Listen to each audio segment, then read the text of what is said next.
अब हम डिस्कस करेंगे stages of saliva secretion. First जो स्टेज होती है दैट इज़ बेसिकली आपके पास जो फ्लूइड, पहले आपके पास फ्लूइड जो कि प्लाज्मा से रिजेंबल कर रहा होता है वो रिलीज़ होता है बाद SNR सेल। उसके बाद आपके पास रीएब्जॉर्प्शन और एडिशन ऑफ इलेक्ट्रोलाइट्स होती हैं। इलेक्ट्रोलाइट में जो सोडियम और क्लोराइड होता है वो रीएब्जॉर्ब होता है, पोटेशियम और बाइकार्बोनेट जो होता है वो ऐड हो रहा होता है। रीएब्जॉर्प्शन का जो रेट होता है वो ज़्यादा होता है as compare to that of the addition. Because of this rate हमारे पास ये जो हम लोग ये बात कह रहे हैं कि रीअब्जॉर्प्शन ज़्यादा है एडिशन से, उसकी वजह से हमारे पास सलाइवा होता है बहुत हाइपोटोनिक होता है।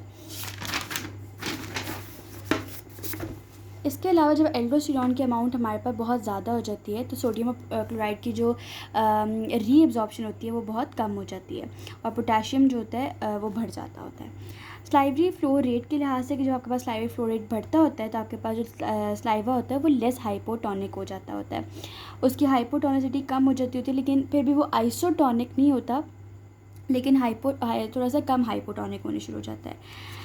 उसके बाद ये लिखा हुआ कि देयर इज़ मोर सोडियम, इसीलिए हाई आइसोटोनिक इसलिए नहीं होता क्योंकि सोडियम और क्लोराइड चाहे पहले से कम लेकिन फिर भी ज़्यादा तो है।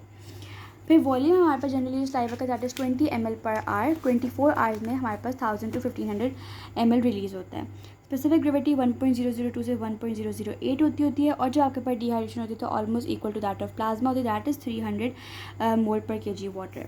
रिएक्शन के लिहाज से जब आपके पास सलाइवा रिलीज़ ही हो रहा होता है एट दैट टाइम इसकी जो pH होती है दैट इज़ 6.4 6.9, तो जनरली हम pH इसको 6.4 6.9 ही लेते हैं और ये जो pH होती है that is because of the NaSCO3। लेकिन बाद में क्या होता है, माउथ में कार्बन डाइऑक्साइड का लॉस होता है और अल्कलाइन pH हो जाती होती है, ऑलमोस्ट इट रीचेस टू 7.8 पर जाती होती है because of CaCO3। Inorganic constituent कितने सारे आइंस आ जाते होते हैं हमारे पास, हम आगे जितने भी जूसेस पढ़ेंगे इसमें इनऑर्गेनिक कॉन्स्टिट्यूएंट यही होते हैं। और थायोसाइनेट्स उसमें लोगों में तो जब बहुत सिगरेट स्मोकिंग करते होते हैं। और ऑर्गेनिक कॉन्स्टिट्यूएंट के अंदर अल्फा माइलेस होता है, लिंगुअल लाइपेस होता है जो कि एब्नस ग्लैंड या फिर डॉर्सल टंग से रिलीज हो रहा होता है। कुछ एंजाइम्स होते हैं, एसिड्स होते हैं, सिक्रीटर्स होते हैं। सिक्रीटर बेसिकली हमारे पास कुछ लोग होते हैं जिनके हमारे पास सलाइवा में ब्लड ग्रुप्स होते हैं, उनको सिक्रीटर कहते होते हैं। कैल्क्राइन, बेसिकली कैल्क्राइन हमारे पास एक ऐसा कंपाउंड होता है जो कि हमारे पास प्रोड्यूस करता होता है bradykinin by reacting with the kininogen. उसके बाद हमारे पास कुछ इम्यूनोग्लोबुलिन्स होते हैं, नर्व ग्रोथ फैक्टर्स होते हैं, प्रोटीन रिच प्रोटीन्स होते हैं, ग्लूकागॉन होते हैं। सलाइवा का फंक्शन क्या है, सलाइवा का बेसिकली फंक्शन हमारे पास सबसे पहले आ जाता है कि lubrication and moisturing, that is majorly because of the mucin. Solvent के तौर पे एक्ट करता होता है, क्लेंजिंग एक्शन होता है लाइसोजाइम की वजह से। जिन लोगों के अंदर सलाइवा बहुत कम होता है ना उनको जीरोस्टोमिया कहते होते हैं, ऐसे जीरोस्टोमिया हो जाता होता है उन लोगों को, क्लेंजिंग एक्शन प्रॉपर्ली नहीं होता और डेंटल डिकेज बहुत ज़्यादा होते हैं इनमें।